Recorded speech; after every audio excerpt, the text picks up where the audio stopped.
Hello दोस्तों, आप सभी का स्वागत है अपने ही चैनल जीके माध्यिका पर। दोस्तों, आज के इस वीडियो में एसएसजीडी के 1 फरवरी के फर्स्ट, सेकेंड और थर्ड शिफ्ट में पूछे गए क्वेश्चंस का एनालिसिस देखेंगे और दोस्तों सभी क्वेश्चन के आंसर के साथ एक्स्ट्रा फैक्ट भी देखेंगे। तो दोस्तों, अगर आपके आगे की डेट में एसएसजीडी का एग्जाम है तो आपके लिए ये वीडियो काफ़ी हेल्पफुल रहेगा। इसलिए दोस्तों वीडियो को लास्ट तक जरूर देखिएगा और चैनल पर नए हैं तो चैनल को सब्सक्राइब जरूर कर लीजिएगा। ठीक है, तो चलिए आज का वीडियो शुरू करते हैं। तो दोस्तों, पहला प्रश्न पूछा गया है, जुलाई 2022 में भारत के राष्ट्रपति किसे बनाया गया है। तो जुलाई 2022 में भारत के राष्ट्रपति किसे बनाया गया है? द्रौपदी मुर्मू को, जो 15वें नंबर की राष्ट्रपति है। ठीक है, अब दोस्तों बात कर लेते हैं कि द्रौपदी मुर्मू राष्ट्रपति बनने से पहले झारखंड के उपराज्यपाल थे। जगदीश धनखड़ जो उपराष्ट्रपति बनने से पहले पश्चिम बंगाल के राज्यपाल थे। तो सभी फैक्ट को ध्यान रखिएगा। ठीक है, अगला प्रश्न देखते हैं। क्वेश्चन पूछा गया है, कुछ दशाओं में गिरफ्तारी और निरोध में संरक्षण संविधान के किस अनुच्छेद से संबंधित है? तो कुछ दशाओं में गिरफ्तारी और निरोध में संरक्षण संविधान के किस अनुच्छेद से संबंधित है? अनुच्छेद 22 से संबंधित है।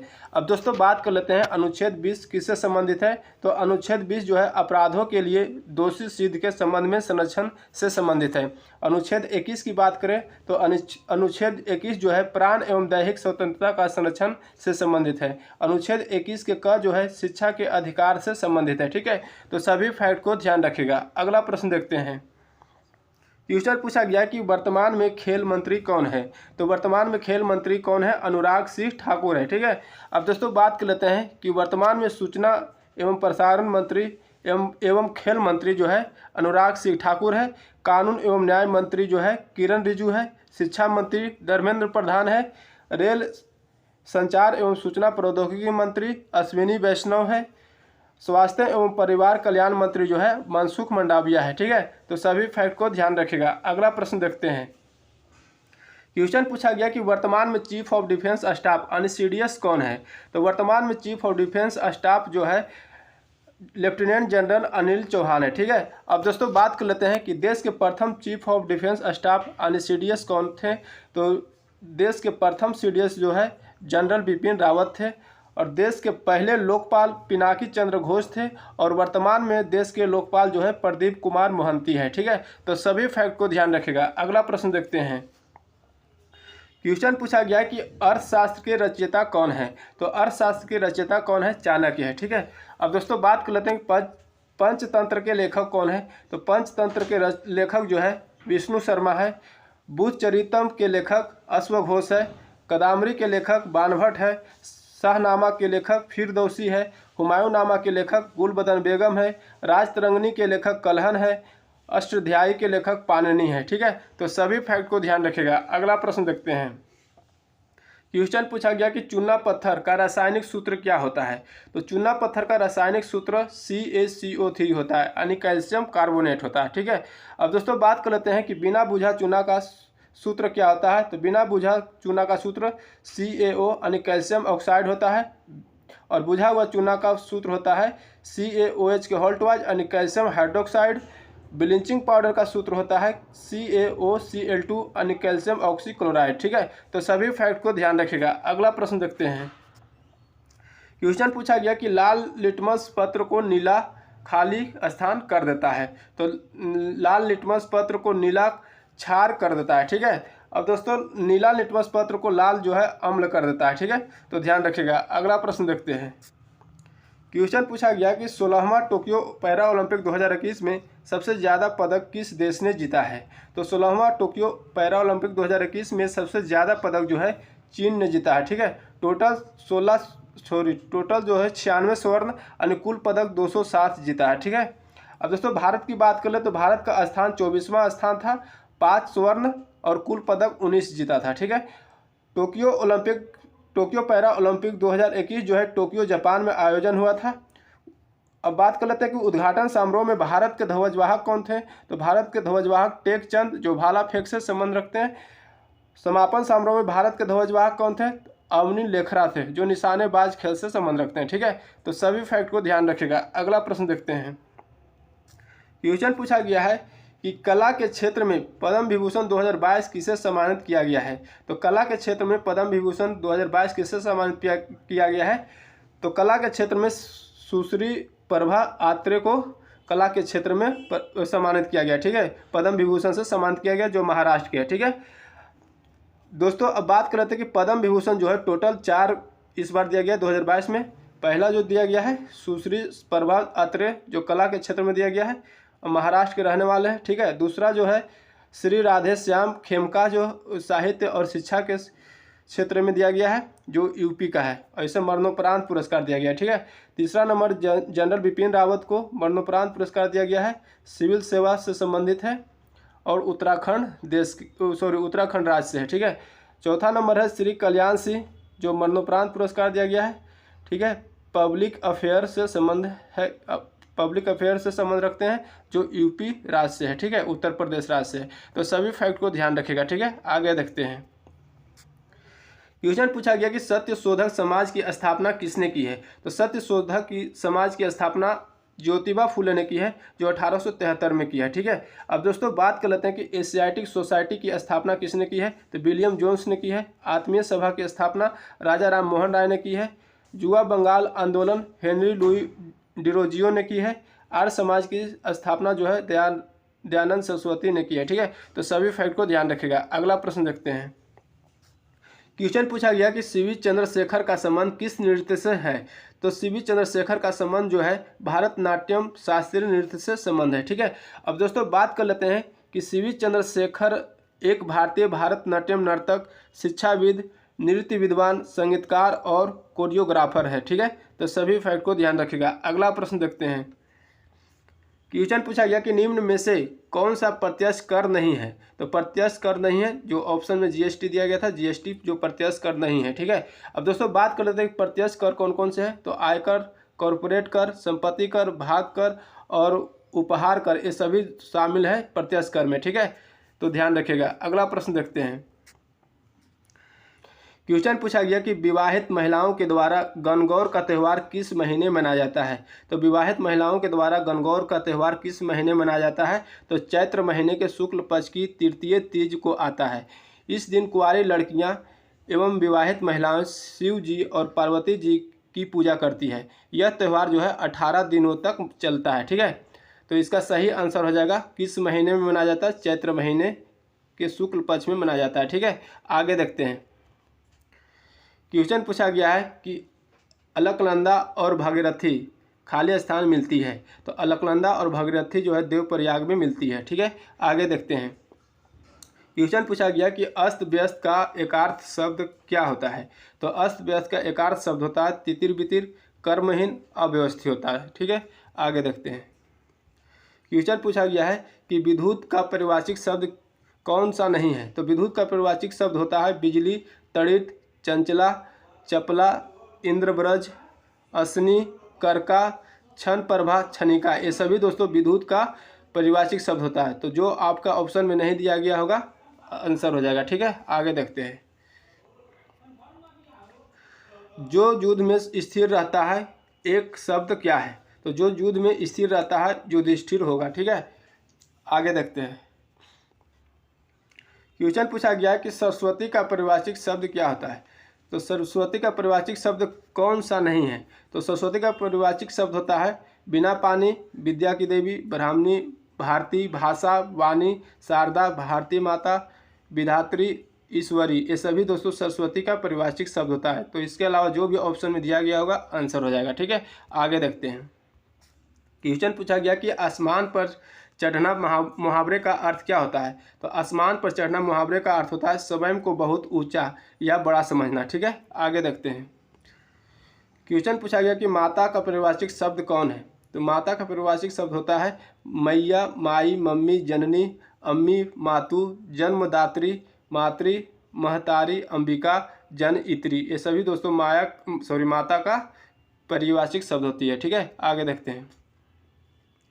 क्वेश्चन पूछा गया है कि भारत राज्यों का संघ है कौन सा अनुच्छेद से संबंधित है। तो भारत राज्यों का संघ है अनुच्छेद 1 से संबंधित है। अब दोस्तों बात करते हैं अनुच्छेद 2 किससे संबंधित है। तो नए राज्यों का प्रवेश या उनकी स्थापना की शक्ति प्रदान की गई है, ठीक है। अनुच्छेद 3 में बात करें तो अनुच्छेद 3 में जो है नए राज्यों का निर्माण और वर्तमान राज्यों के क्षेत्रों, सीमाओं या नामों में परिवर्तन संसद विधि द्वारा कर सकती है। ठीक है, तो सभी फैक्ट को ध्यान रखिएगा। अगला प्रश्न देखते हैं। क्वेश्चन पूछा गया है कि फ्लाइंग सिख के नाम से कौन व्यक्ति जाना जाता है। तो फ्लाइंग सिख से कौन व्यक्ति नाम से जाना जाता है? मिल्खा सिंह जाना जाता है। ठीक है, आगे देखते हैं। क्वेश्चन पूछा गया है कि रुक्मिणी देवी अरुणडेल जो है किस नृत्य से संबंधित है?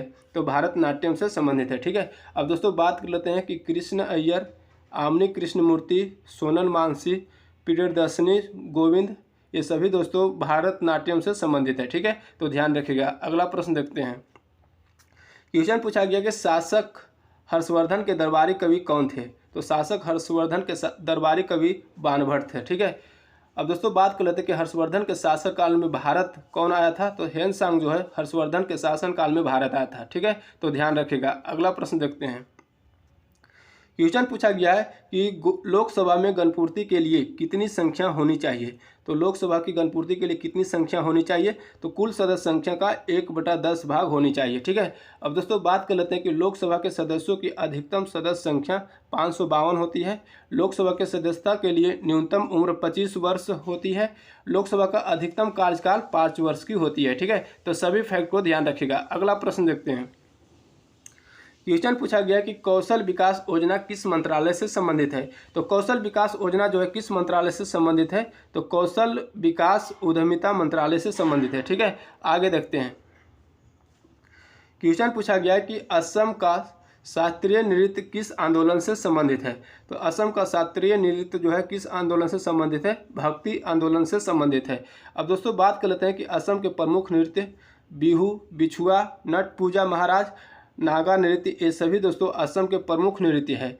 असम के मुख्यमंत्री की बात करें तो असम के मुख्यमंत्री हेमंत बिस्वा शर्मा है और राज्यपाल जगदीश मुखी है। ठीक है, तो सभी फैक्ट को ध्यान रखेगा। अगला प्रश्न देखते हैं।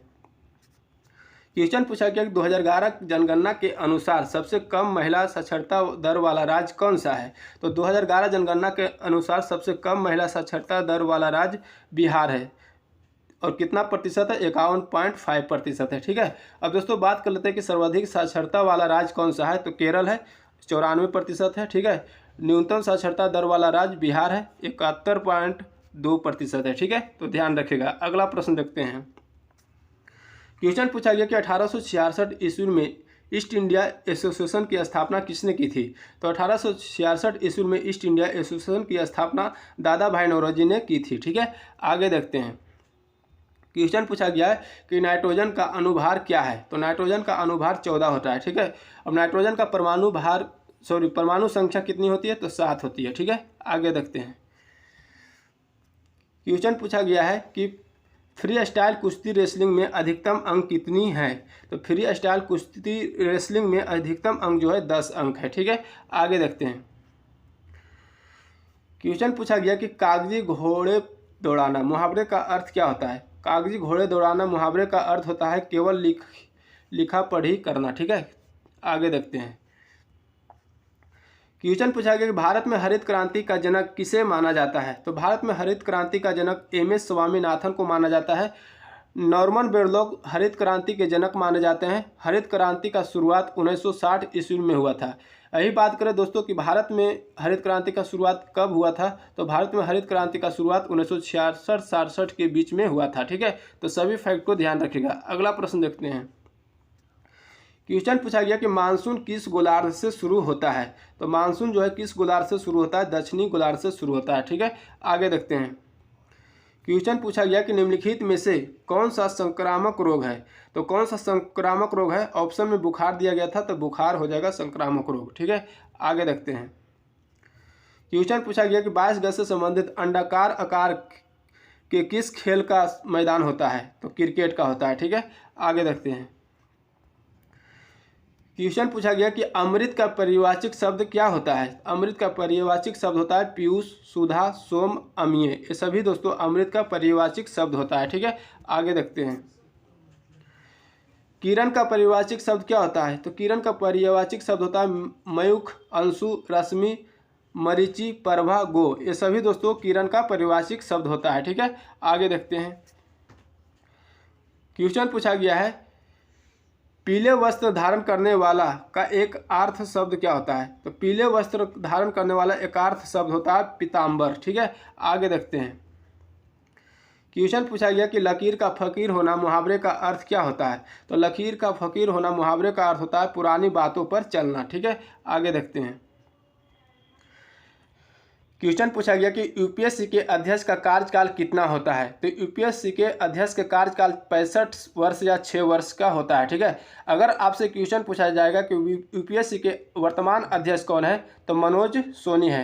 मनोज सोनी याद रखिएगा। ठीक है, अगला प्रश्न देखते हैं।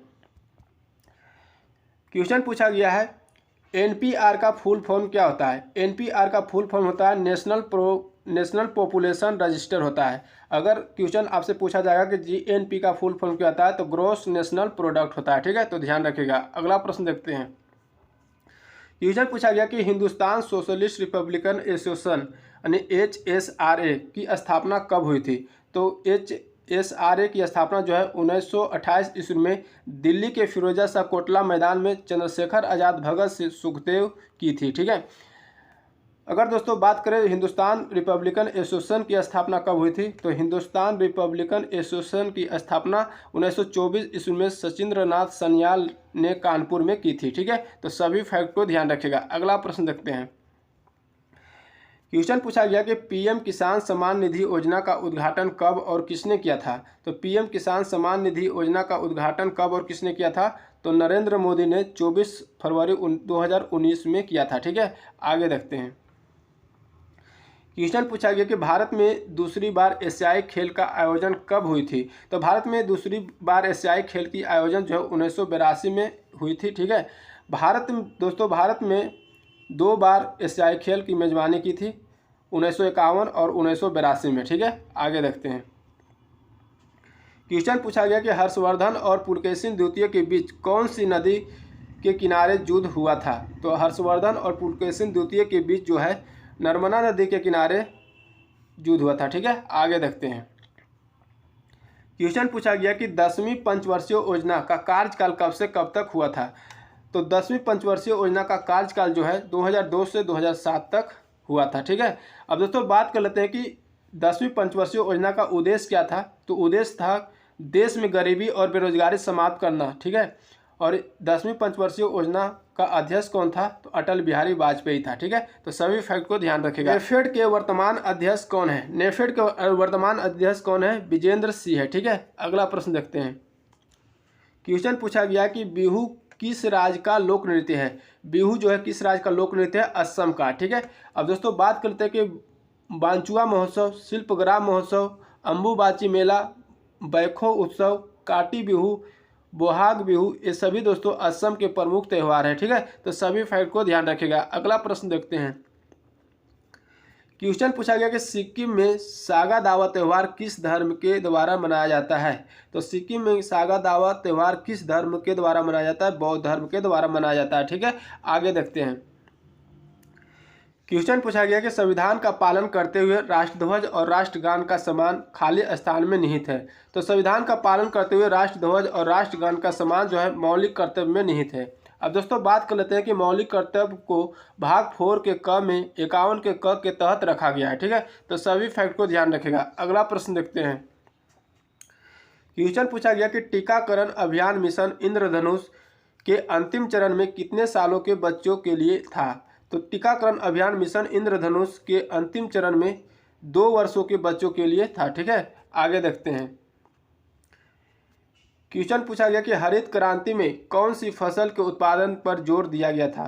तो हरित क्रांति में कौन सी फसल के उत्पादन पर जोर दिया गया था, गेहूं की फसल पर जोर दिया गया था। ठीक है, आगे देखते हैं। तो दोस्तों आज की वीडियो यहीं तक रहने देते हैं, फिर मिलेंगे अगले वीडियो में। अगर वीडियो अच्छा लगा तो लाइक करिएगा और चैनल पर नए हैं तो चैनल को सब्सक्राइब करके बेल आइकन जरूर दबा लीजिएगा। जय हिंद।